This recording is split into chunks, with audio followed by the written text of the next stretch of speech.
Welcome to episode 6 of my podcast, Shona Sky. In this episode, I'm going to talk about mature thinking. How do you know someone is mature?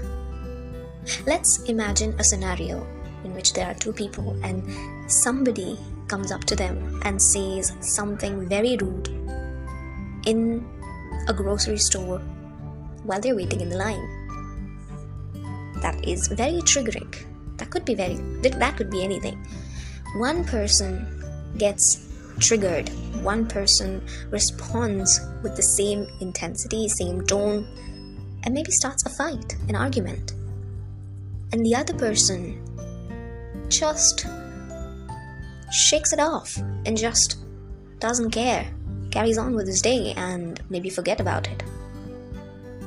What decides this ability and this very trait that somebody is very self-aware, somebody is so open-minded that they do not care about less important things in life that do not matter.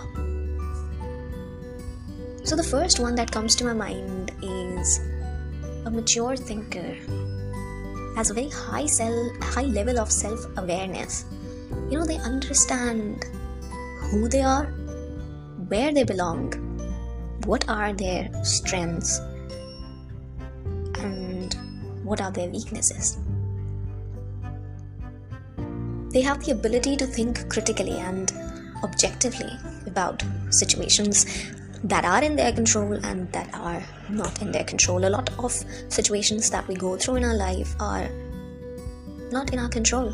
We cannot manipulate results according to our wish, according to our desires all the time. And somebody with that mindset understands this.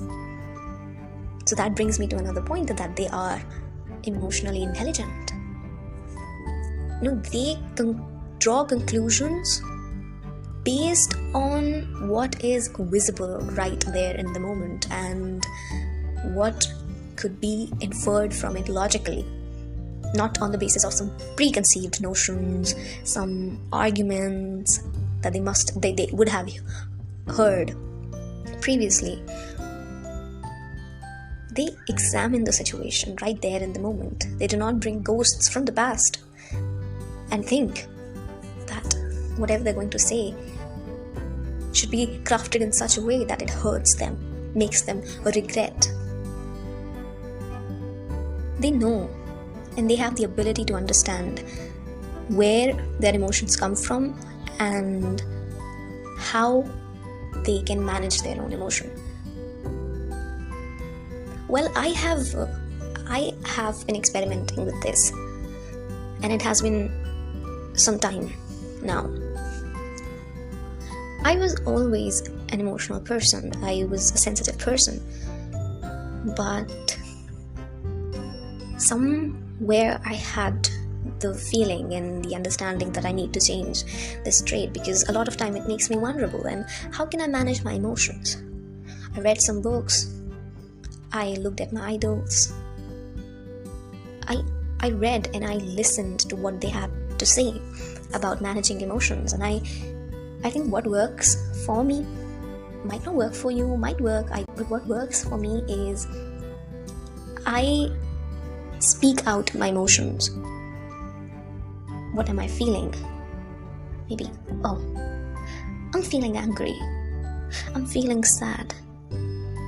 And I do not try to get so much deeper with the vocabulary or a very intense word for them, because I know that they are just waves in the ocean, and once I give them so much importance, they are going to hold their power on me. So I just term them as just a wave, and I try that they do not, come in the way of my logical thinking or my intelligence or my ability to perceive the situation. Sometimes it's difficult.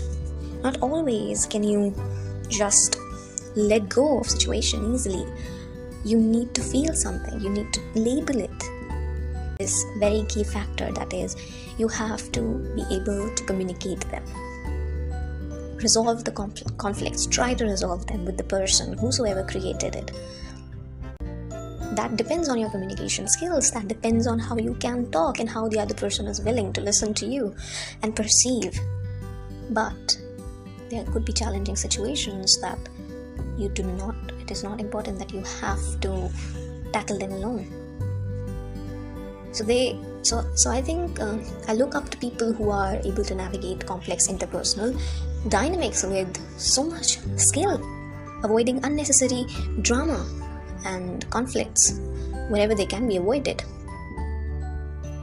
They're flexible, they're mature, they have this adaptability and flexibility to adjust to new situation and scan the whole room. That is very important. That generates empathy in them. There's a high level of compassion. Now that we're talking about this trait, this quality, to think maturely, I think if you're trying to, that comes from my own experience, and that comes from reading other people's, like what they have to say about this mindset, is you cannot force it. You cannot force maturity on yourself, on the other person. If just one day you wake up and you say, I'm going to act mature from today, that would just never work. We learn, we constantly learn. You just have to change the simple thought process, and the simple thought should be there that I am willing to learn. I'm willing to learn from what I have been through today, maybe 10 years ago, maybe a week ago. And from today onwards, I'm willing to learn from it. The ability to listen to others, to feel them, to understand things ourselves, most importantly. That comes with the mindset that I'm going to learn and understand myself.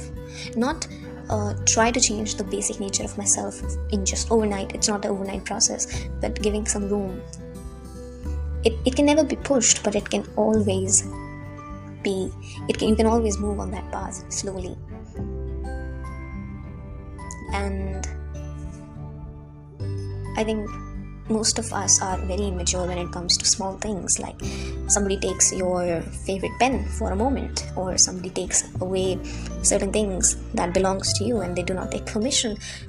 Well, there could be reasons, but a little things that are not important, petty things, I mean, and we react so suddenly.